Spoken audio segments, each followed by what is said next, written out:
Today, I would like to talk about a topic within the life design, which is collecting. Collecting is a very interesting topic. It rolls into the life design theme because a lot of times collecting involves money. If we're not careful, there's a chance that we overspend and in a way that we don't even notice. And a lot of us would like to control our spendings and having a look at our collecting hobbies.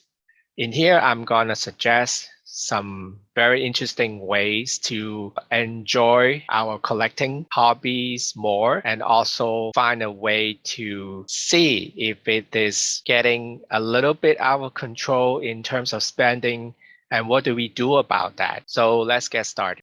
First of all, I would like to maybe define collecting a little bit more. The general definition for collecting is when you acquire something, usually the same items that are durable goods, you just acquire more than you need over time. It's more like for fun. Therefore, we call it as a collecting hobby. Most of the time, these items are not really what you need in life. It doesn't matter if it's expensive or not. It could be shoes, from sneakers to handbags to even like lipsticks or pretty much anything. Anything you can think about, it could be collected. We usually do not pay a lot of attention to the money we spend on collecting because you may remember a few of the big purchases and big expenses. In my own experience, using myself as an example, after I finish this exercise, I look at it and I actually find out that I spend more money on the smaller items. Most of the money I spend are on smaller purchases. They are so easy to fly below the radar, and I don't really think about that when I make the purchases because I always think they're not that expensive, and it makes me happy when I do the purchase. Everybody likes shopping, and I got a kick out of it. You won't notice that until you actually make a list, or even better, make a database, which is something we are going to do today. It's going to be a 3-part video. The first, I'm going to do the introduction, how to set up the database. The second part would be populating the database. And the third part would be drawing different insights, applying our self-empathy skills, and decide from there what we're going to do basically with our collection, and also find different ways to control our spending, focus on our discipline on collecting, and how we feeling about this collecting hobby. Are we really enjoying? Are we actually a true collector? Which I'm going to talk about next. My definition is if you are a true collector, you do not get the most enjoyment just by the act of shopping itself. It's enjoyable, but after you do that, you also appreciate the items you acquire. So for my example, I'm going to talk about my watch collection. So if I'm not a true collector in the sense, I would have, first of all, accumulated a lot of watches over time, right? I would go out and maybe just keep buying watches here and there. I will remember the expensive ones I bought. There has to be some pieces that I really enjoy. But at the same time, there are also a lot of pieces that I more like enjoying the shopping experience and then just owning that item, having that item in my possession. And a lot of times I would forget I have this particular piece unless I'm reminded. On top of the appreciation part, I also believe that if you're a true collector, you are also gaining knowledge of your collecting hobby over time. You will have so much insights. Let's say if I collect watches, and over time I would gain a lot of knowledge on horology, watchmaking, and different design philosophies about watches. And on particular pieces, I would have knowledge about their history and the history of the brand, maybe even the designer. and why a watch is designed in a certain way, and what is the purpose of designing a certain kind of watch, for example, a dive watch. These are like insights and appreciation and knowledge. You just enjoy it so much more when you discover that I myself as a person, as a collector, also the growth, the gain of knowledge, the connection with the pieces you own. That makes a person, in my opinion, more of a true collector than people who just accumulate pieces over time. So I understand that I want to put it into a database, and I did some research and I find out this software called Airtable, and it has a free version. And from my experience, the free version actually already covers pretty much every need that I have, and I don't have, luckily, knock on wood, I don't have like thousands and thousands of pieces. So it's quite manageable. And so I moved to Airtable, and I would like to share with you guys what I did with Airtable and how I use it to, on top of just having basic informations like purchase price and date, what else can I discover in terms of insights about myself and about my collections. So if you go to their website, airtable.com, it's very easy and simple. You sign up for a free account and you can start creating your database already. So this one actually comes from a template, but it's pretty much very heavily modified. So at the end, it doesn't matter if you start with a template and change things around, or you just build it from scratch. I'm going to walk you through on all the fields that I created. So first of all, you have to name your database, right? So I just put it as my collection. And this is, since this is empty, I'll just call it example. You see some tabs, right? So these are different tables actually. So the first one is the main table. I call it catalog. And I'm going to go over this one by one. So other tables, I have like vendors, manufacturers, item type, and miscellaneous. It doesn't really matter how many tables you have. If you think you just need one main table, that is fine as well. But I strongly encourage you guys to create some tables that are linked to the main table. And there are many benefits to it. Just like a spreadsheet, right? So you have some columns on the top, you can see. These are called fields. Each column is a field. And this is, if you convert that into a form, the fields are obviously that the places you put in the information. And each row would be a record. And there are many ways to customize this at the end. So it doesn't matter if you kind of have different orders for the columns. But if this is the first time for you to use Airtable, it's easier for you to create a carbon copy of what I have here and then just follow everything in the exact same order. Okay.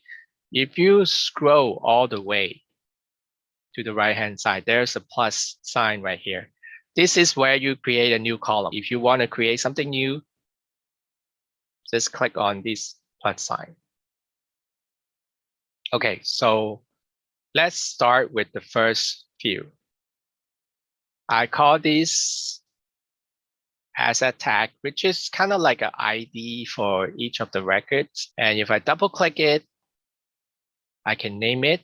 I name it to asset tag, or you can name it as ID as well. And there are different types for the fields. And you have to make sure that you pick the correct one. So for this one, it's a single line text. You can save. Next one is description. Very simple. Usually I would put the name of the item. Say if it's a watch, I would just do a very brief description of the watch, like the brand and the model. Maybe it has a particular color of the dial, let's say a blue dial watch, and I'll just say blue. And then if I can, I would also find the model number of the watch which is very helpful later on, as we can tell on many of the manufacturers' website, once the watch is discontinued, they just take it off the website, which I find kind of annoying that they do not keep a full catalog of the watches they make. And it's difficult to find information of something that is discontinued. So if you have the model number, it helps a lot. And you can see it's also a single line text. Okay, next we have photos. This is actually more than photos. It's an attachment type view. So you could upload a picture of the item, and you can actually do more than one. That's the beauty of it. You can have a picture of the front of the watch, also the back of the watch if you want. If you have the receipts or the warranty card, you are more than welcome to scan them and put it over there to keep everything in one place. This is so nice. The next one is a little bit different. It's called a single select, and I name it location. So this one is optional. For me, locations could be one of the two uses. It could be the current location of the item. Say I have it in storage, or I have it in my home or somewhere else. Or it could also be the location where you purchase the item from. Let's say you're on a trip. I have this habit as well. When I'm on a trip, I like to go shopping, and more often than not, I purchase a watch and just as a souvenir to remind myself of this trip. So I'll just put location as the where I purchased the piece. It's single select. You click on the add an option, and you can type in the place. Say I put New York, right, for example. And then the next time you click save, and next time you populate it, you'll be able to choose New York from here. So that's the use of the single select. The second one is also similar. It's also a single select, and it's the currency. If you purchase items from overseas, or when you're on a trip, or from a foreign website, and you pay them in different currencies, right? So to make that easier to group later on, you can put different currencies here. Because the next column, the next field is price. And if you don't put the currency and you don't separate them, and when you add up everything on the column, it will be off. Or I'll find myself, I spent like millions of dollars. Are you kidding me? And it just turns out all of these pieces are in Japanese yen. So make sure when you put in the price, it has to match also put in the currency as well. And for price, the type of the field is currency. And you can also put a currency symbol. I didn't put one because on the previous column, I already mentioned what type of currency. So there's no need to put the currency symbol.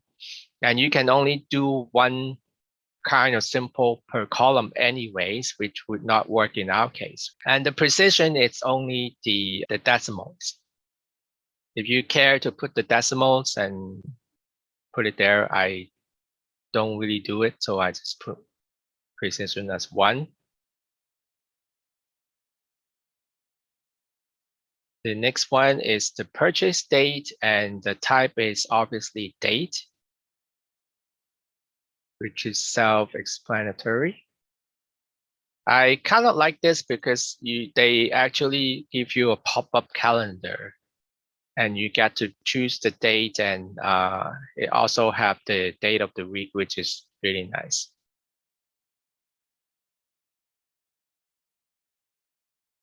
Okay, the next one is called a link to another table.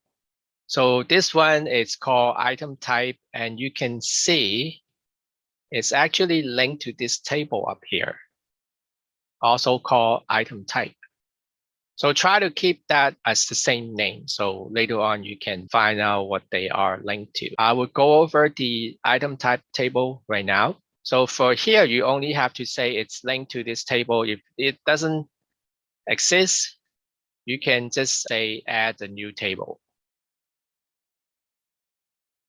And over here, I can actually put different kind of views on this table as well. And has a name, and it has a link back to assets, which is the individual records. This is generated automatically. And for here, for now, I have another column called count, which is for counting how many pieces I have. So over here, I could actually populate it and put things like different features of this item. Let's say I have automatic watches. I have automatic, it's a mechanical watch, and I have quartz watches, or I have solar power watches, which is also quartz, but I want to differentiate them. And maybe I have hand wind mechanical watches, and I have watches with chronograph function.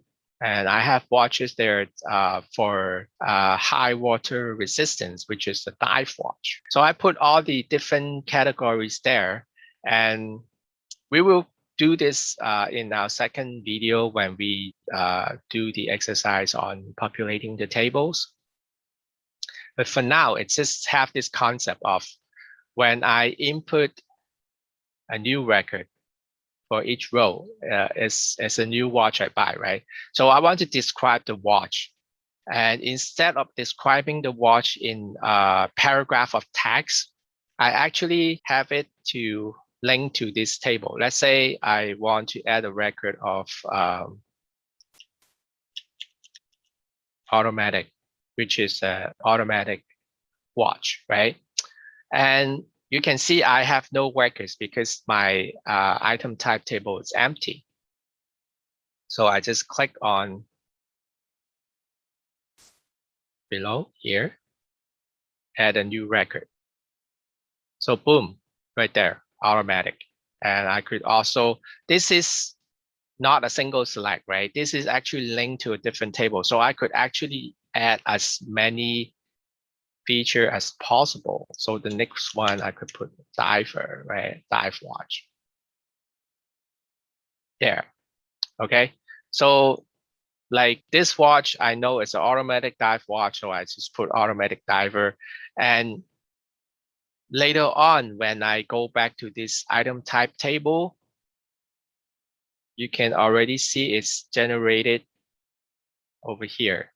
It's called a name because I haven't put an ID for this watch. But once I put an ID, it will show over here. You can see these are overlapping, right? So I could, at the end, I could find like how many automatic watch I have. But I don't need to add all of them up because they're overlapping features. Diver, I have one, automatic, I have one. It doesn't mean I have two watches right now. It's just one watch would have this feature. It would be clear when we go to the insights part, and we will take advantage of this to discover what actually we collect the most. And we could also ask ourselves the questions, why are we buying a watch with this feature the most? Or we could also find out, are there any surprises that we may know the top one or two, but after the top three, you find surprises. You would know like, oh, geez, I didn't even know that I keep buying watches with this kind of feature. Is what does it mean to me? And the next field is manufacturer. It's also the same thing. It's linked to the manufacturer table. What I mean by manufacturer is the brand of the watch. And this one is more or less like a single select. If you don't want to link it to a table, you could, but I still strongly suggest you do a manufacturer table. And at the end, you will find interesting insights from grouping them together in different ways. And it's also very quick. I don't have to do any filtering on the main table. All I have to do is just click on the manufacturer table. I would automatically see how many pieces I have under each brand and how much money I spent in total for each brand. And the next one is vendor, which means where I purchased the watch from. It is also linked to the vendor table. The next one is really optional. I said I put payment over here. It's a single line text. I put it over there as in like what kind of payment I use to pay for the watch. It could be credit card, it could be cash, it could be something else. And if I am doing it on some kind of financing, maybe I could also put it here. Just extra information. It's not necessary. I find it kind of useful in some cases, but since I don't really like to finance my collecting, I don't really put that in there. And the only distinction I have is probably just cash versus credit card, which is not a big deal, just extra information.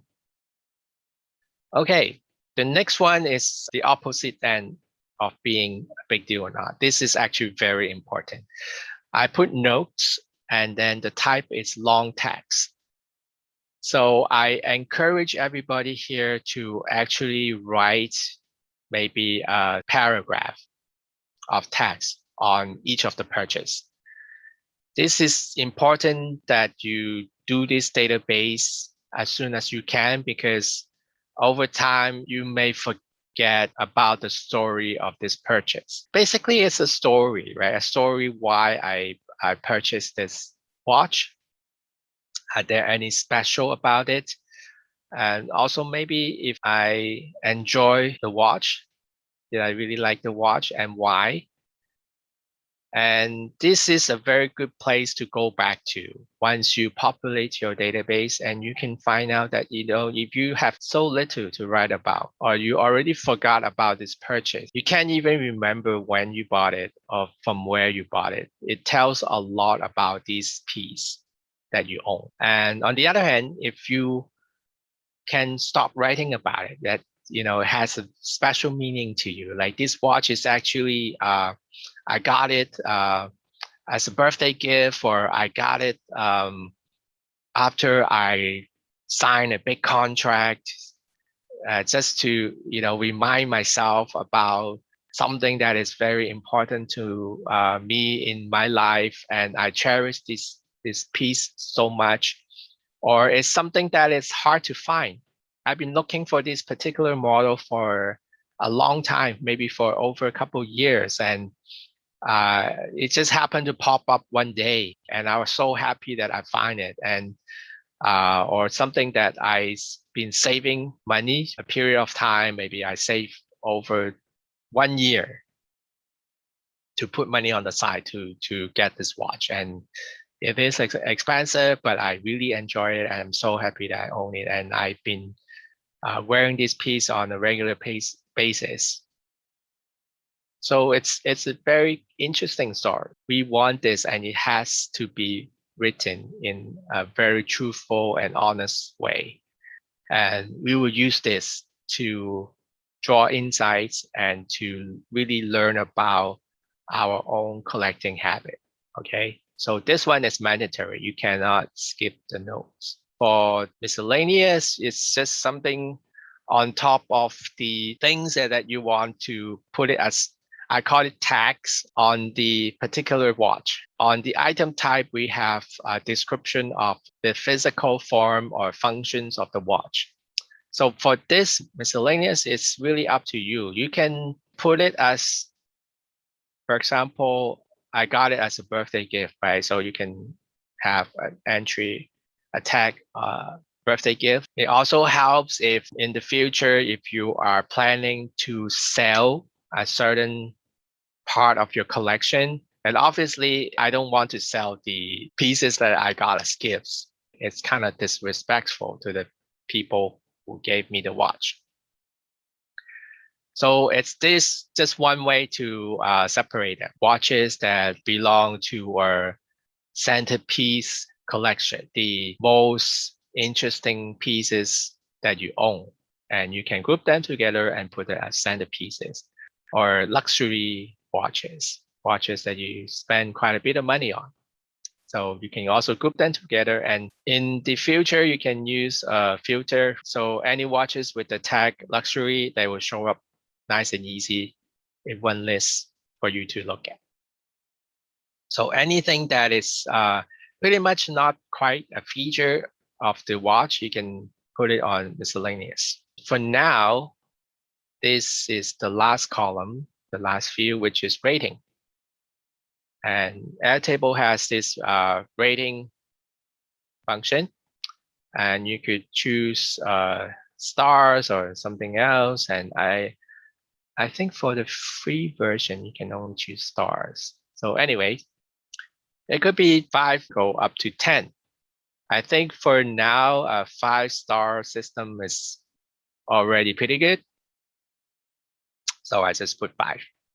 This is also very important. You have to be very honest to yourself. You cannot have a collection that every single piece is 5-star. I doubt that for many, many reasons. On the other hand, if you hate every single pieces, why are you still collecting? It's also impossible realistically to have everything as 1 star. Right? It has to be something in the middle. At the end of the day, after you populate the database, you enter every single pieces you have a good idea.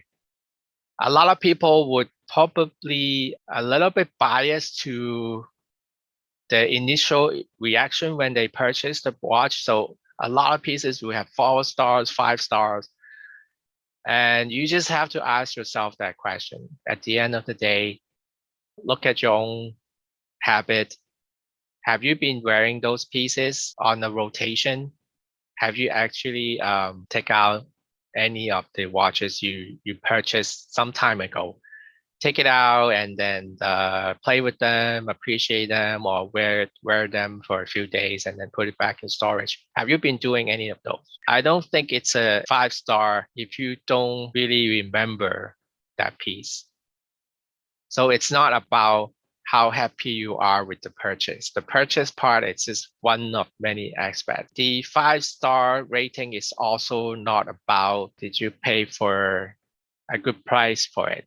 That's just part of the equation. I'm saying that because if every single purchase you have, you know the store and they always give me a good price. This is how we set up the tables. And when we populate the database, I would go more into these different tables. And these are actually highly customizable. So I just put a few columns here like price and count and whatnot. And if you can think of anything else that you would like to see from, for example, from the manufacturing table or the vendors table or item type, you could add them. Right. So this is the beauty of the database. They are all the records are linked to each other.